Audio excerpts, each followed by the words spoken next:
You've heard it once. How about the rest of you guys? You guys heard it before? I haven't either. So it's like this is a new. So I wanted to figure out how am I going to teach kindergartners the rhizophagy. So I got to start with adults before I go kindergartners. So take out your packet of bacteria. So this is a mature bacteria. How do we know it's mature? Because it's in a. It's actually dividing. That's a very good point.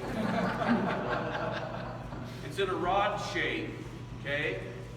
Now, a mature bacteria has a cell membrane on it. Joe, you're gonna have to do this on your own so we don't spread COVID. So a mature bacteria cell has a membrane on it. Okay. And in the soil,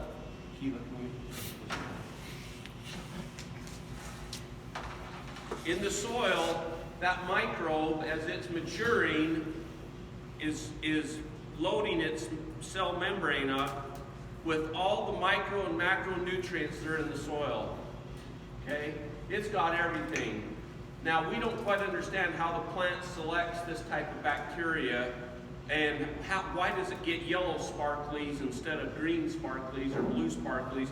But we know that that membrane, once mature, is full of those micronutrients.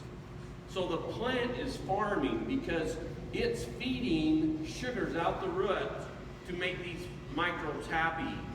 And as soon as it gets happy, it sucks it into its root tip, right? Now, Joe, you got to do this. Watch this careful. Because you can't eat the bacteria. You can only strip the membrane. Go ahead.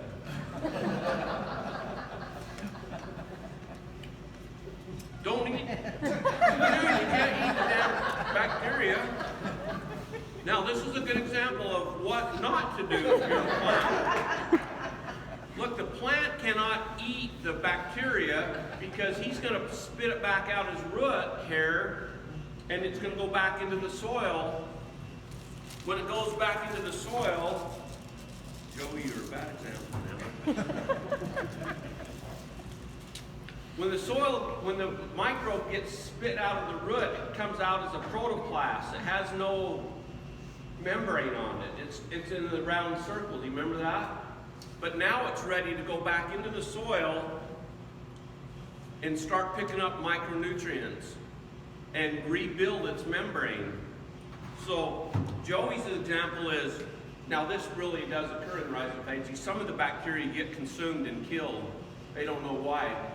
But the ones that I think they like, they don't kill them. They just spit them out with no membrane and no micronutrients on it. Then they go back into the soil. They're fed sugars from the plant. They can regrow their membrane. See, if you farmed yours, you could have done this again. You got half of it, but half the bacteria is no good, right? He's dead. Now, that plant will assimilate those nutrients. But there's what farming microbes does. Now he's not dead. He's got a new membrane on it with all kinds of macro and micronutrients on it, and he can eat him again. Farming, isn't that? That is a cool subject. Who knew that a plant would farm microbes? Joey, take this back and pass it out to your friends. I know there's 3 or 4 of them out there. Thank you, Joey.